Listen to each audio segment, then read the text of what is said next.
Yeah. And Middletown is you can still buy a house in Hamilton, Middletown for $30,000-$40,000. Like it is. And at one point it was the heroin capital of a country. So Middletown is not by any means like when you think middle America, it's not Brentwood, Tennessee. It's not Loveland, Ohio. Right. It's fucking Middletown. It is a blue collar working class. I say this with the utmost, it's a shit community. Yeah. Yeah. With a great, if you guys are ever near Middletown, it's between Dayton and Cincinnati. There's a gym there called Power Station. It's owned by a man. His name is Mike, and he's an ex-Marine.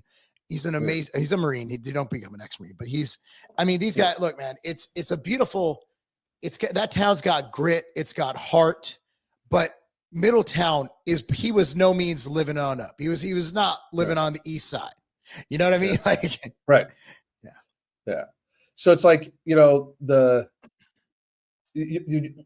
wonder about shit like that. But like, we'll get back to Ian right now. My brain was all over the fucking place. Hang on a second.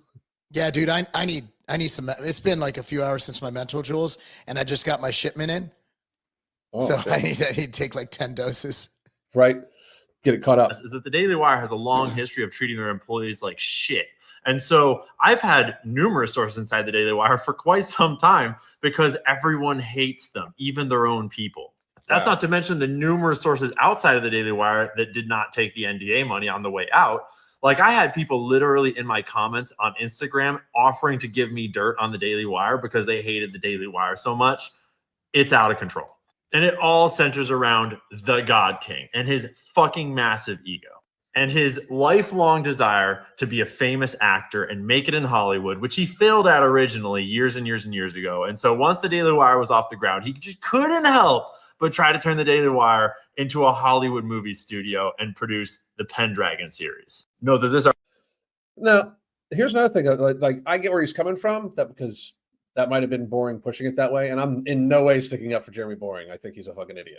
But I don't. Like, I think I respect him for growing such a large business. He's not an idiot. He's way too smart for that. But I don't think I think they showed me who they were when they with how they dealt with Candace, because I felt that was unscrupulous how they were trying to gag order her and stuff like that. So that's what I'm. Well, devil's advocate. Yeah.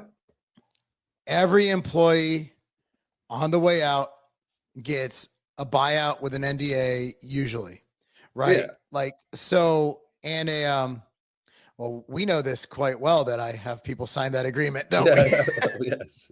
So, yes, that's right. I mean, look, man, a non-disparity agreement, right?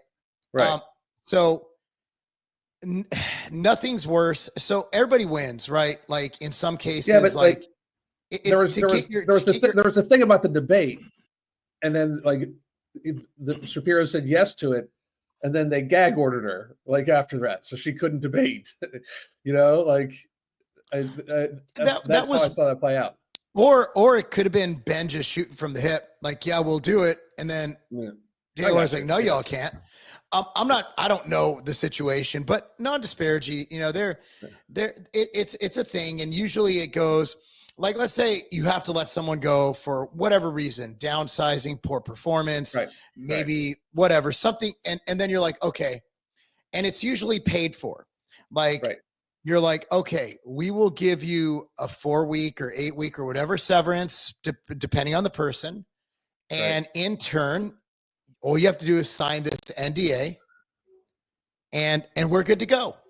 And then there's usually a stipulation that per inflammatory or defamatory comment that you have a penalty built in. So sometimes it could be $2,500. Sometimes it could be, so if you insult them, sometimes it could be 25. Mine was 25,000 once when I had one.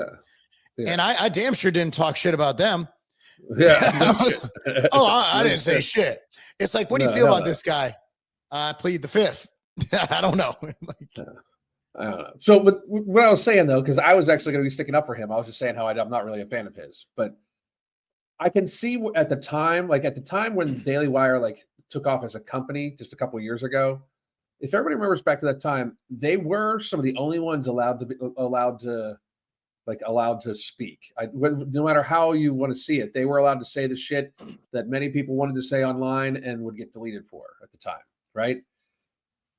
So why would you not start making movies?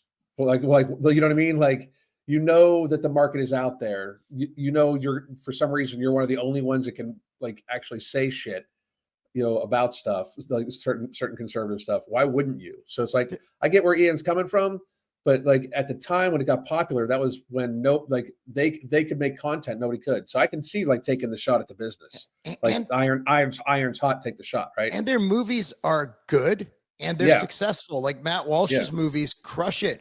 What is a Woman? Am I Racist? Right. Like, dude, when those came out, I saw Am I Racist in the theater, and I hate theaters. I did it to support Matt Walsh because, again, I'm his gayest fan. Like, I love Matt Walsh. I'm a huge fan. My wife and I watch his shit all the time. I love Matt Walsh. I love the guy. If Daily Wire collapses, he'll be the most successful out of the ones that are left. So he has job security because all he has to do is get a camera and a modem, and he's him. Like, he doesn't need the Daily Wire. In fact, I'll argue he'll probably make more money without him now. I would agree. Like Tucker. Agree to that. Yeah, I would agree. So let's see what he's going to say here. This article is from 2023, and he said that he had dreamt of bringing this book to the screen for 25 years.